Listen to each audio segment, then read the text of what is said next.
परिस्थिती 300 फूट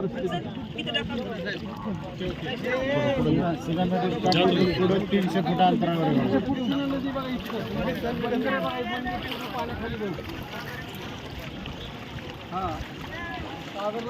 साधारणतः समोर पूल 400 फुटावर पूल आहे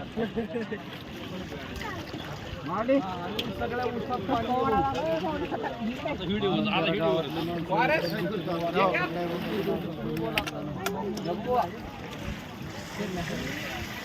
कसं आता ठोकडे पाणी आलं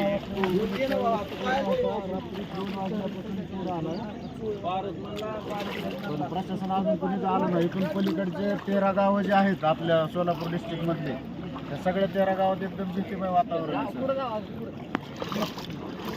तेवढं तातडीनं त्यांना इकडे अडकलेले काही मध्येच पण 2-3 जण आहेत मंदिरापाशी. ते एक मंदिरावर वगैरे जाते ते पण कोणच आलेलं नाही अजून. निलज गावाचा सरपंच तुटलाय साहेब संपर्क. निलज गावच्या चौकून दोन्ही साईडनी पाणी आले तिथं, त्यामुळे लोकांना ये जा करता येणार नाही. आणि जर पाण्याची पातळी जर वाढली तर त्यांना पातळी काढावं लागेल बाहेर. पातळी वाढते अजून काही कमी व्हायचं नावच नाही, वाढतच चालते. ते लोकांना बाहेर काढावं लागेल.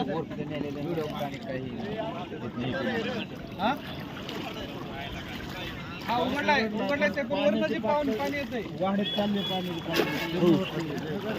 गांधर्डीचा तलाव ओव्हरफ्लो झालाय त्याच्यामुळे इकडे भरपूर पाणी आणि अजून वाढते.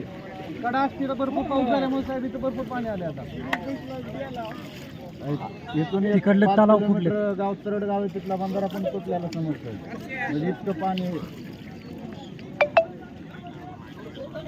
सरासरी जर 25,000 क्युसेक्स पाण्याचा सध्या विसर्ग चालू आहे. 25,000 क्युसेक्स आणि नदीची कॅपॅसिटी 17,000.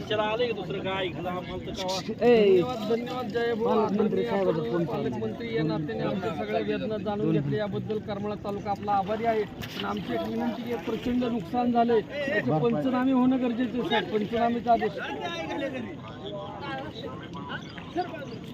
आणि आता तुमचा फोन केला की तहसीलदार मॅडमचा मला फोन येतो, याचा अर्थ कारवाई चालू झालेली दिसतीये. तहसीलदार मॅडम येत आहेत, आता त्यांचा फोन आता मी कट केला. पण पंचनामे करण्याच्या आधीच आणि आता मंदिरात एक 5-6 लोक अडकलेले तेवढ्या बाहेर काढायची त्यांना सूचना द्याव्यात तातडीने.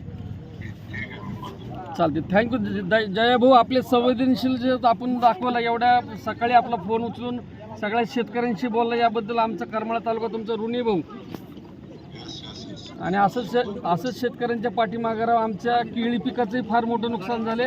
ऊसात पाणी आहे त्यासाठी पंचनामे करण्याच्या आदेश द्यावा पुन्हाही शेतकऱ्यांची विनंती.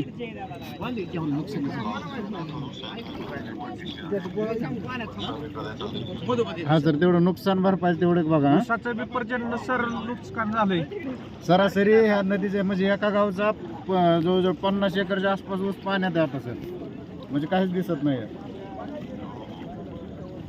धन्यवाद जय भाऊ, जय महाराष्ट्र. ओके, थँक्यू सर, आभारी आहोत.